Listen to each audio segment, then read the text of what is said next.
Rating na tinapay sa Coco Pan! Let's go! Siya pahala. Ayan siya. Ayan na siya. And ayan na siya. Wow, ang dami. Let's start with their ube cheese ata to. So para siyang monay. And then may swirl siya ng ube.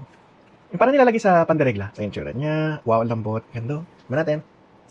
Ang sarap. Yung pinaka-bread niya is a little sweet, tapos may aftertaste ng saltiness, which I like. And ang ganda ng stretch ng tinapay, oh. Well-reasoned siya. And in fairness naman sa lasa ng ube, very evident siya. 10 out of 10.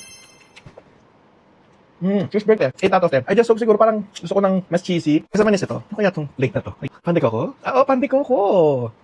10 out of 10. As a fan of pandikoko. Cinnamon roll. So may dalawa siyang variant. Isang puro cream cheese at isa itong parang plain. Nagbabounce. Pagkakagat mo sa kanya, bumabalik talaga sa shape nyo. So that's one of the tests. Kung freshly medium bread, mas balance. Alam mo nilalagay sa ensaymada na butter and sugar? Ito yan. Instead of cream cheese na usually alam natin sa mga cinnamon rolls, sa kanila, para maging Pinoy touch, gusto ko yung ano nito, atake nito. Sobrang bihira ako makakita ng ganito kasarap. Usually kasi mga nagtitigasan eh. Alam mo siya, bigyan ko ito ng 10 out of 10. And meron silang donut. So meron silang chocolate and meron silang almond slices.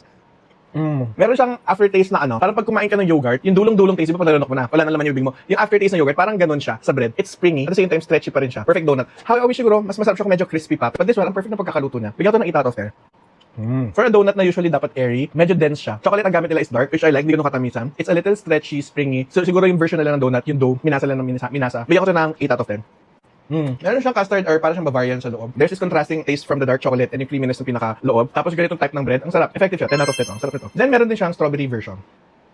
May strawberry jam sa loob. Sarap, 10 out of 10. And meron silang blueberry muffins. Ang cute. Rochelle is just flour, sugar, tas butter, na kinakrab, na silalagay on top. Usually nag-add siya ng texture and ginagawa usually sa mga apple pie para magkaroon ng texture.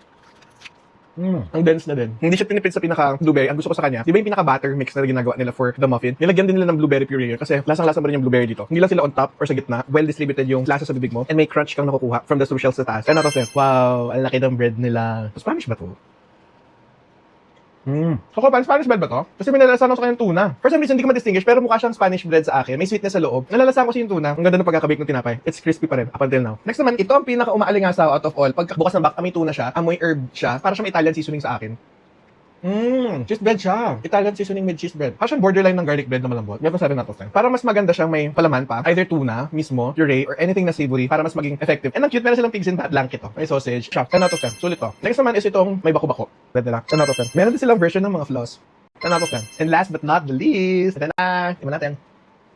Ham and cheese na bread. Ang sarap nito. Sobrang lambot. Gusto ko yung meron siyang seasoning on top na nagbibigay ng herby aftertaste. Nagkaroon ako ng impression sa kanya na, alam mo yung mga mamahaling mga artisan bread, it's leaning toward na parang Clyde's. Ang atake niya, para siyang gumagawa ng mas affordable version ng mga nakikita nating tinapay doon sa mga expensive bakeries na kaya din pala gumawa ng ganung version in a very affordable price. Gusto ko yung mga attempt nila. Effective ha? So far lahat, okay lang. Dito lang medyo na fall off sa isang to. Overall, ang Coco Pan is Marky Box approved.